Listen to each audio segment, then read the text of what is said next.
G'day trendsetters, John with Gravel Cyclist. Today I've got a really interesting bike. It's actually a road bike, but I wanted to feature it. It's the Pinarello K10S with active rear suspension. And this is a feature we might see on some future gravel bikes. So before I talk about the suspension, I just want to thank my friend Shannon. This is his personal road bike. He lives here in Gainesville. And as you can see, the bike features a pretty high zoom build. I'll show you some detailed photographs of the bike. It's got Giro Ace Di2 full hydraulic braking system, zip tubeless wheels, and obviously the suspension system, which I'm going to talk about right now. Right there is the HiRide suspension system. There are two distinct settings. One is the tourist mode, one is the race mode, and there are two modes within each of those settings. One is automatic and one is manual, but either way, no matter what setting or mode you're in, you get 11 millimeters of active suspension. And here is the other side of the suspension system. As you can see, it is electronically controlled. That is part of the wiring loom that runs inside the frame and goes down neatly, hidden away, to the junction box, which is conveniently located with the Di2 junction box. So at the bottom there, you've got the Di2 right there, and here is the suspension system itself. And right now it's operative. Green meaning it's ready to go. It's in automatic mode. In addition to being controlled from the junction box here, Garmin has a app for units such as the 1000 and 1030, where you can actually adjust the suspension on the fly as you ride. That's a pretty neat thing. What we can't see is a series of sensors that monitor ride conditions constantly. They've got a very advanced algorithm that takes care of all this, and it basically opens and closes an elastomer inside. In the automatic mode, the suspension can adjust itself in 1/10 of a second, so it's pretty quick.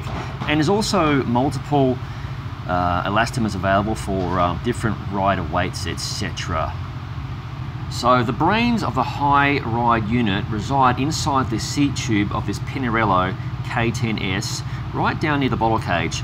Now, it's more than just the brains, there's also the battery, but included with all that is a 6-axis accelerometer and gyroscope that read the road surface constantly as you ride along. I'll have to overlay some stock photographs so you can see exactly what it looks like.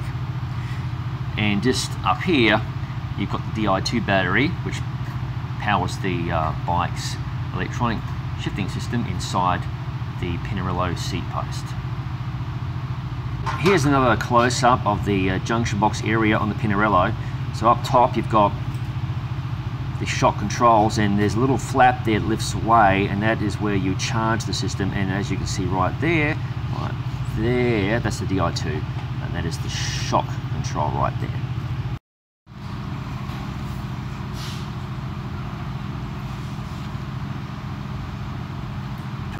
You might be thinking to yourself, wow, what a gimmick. Who needs suspension on a road bike or a gravel bike for that matter?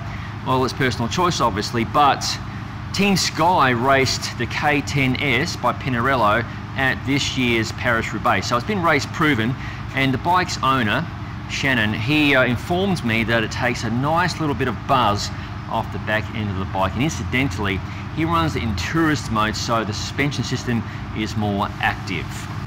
So I can't really film this bike without mentioning the bespoke painted parts.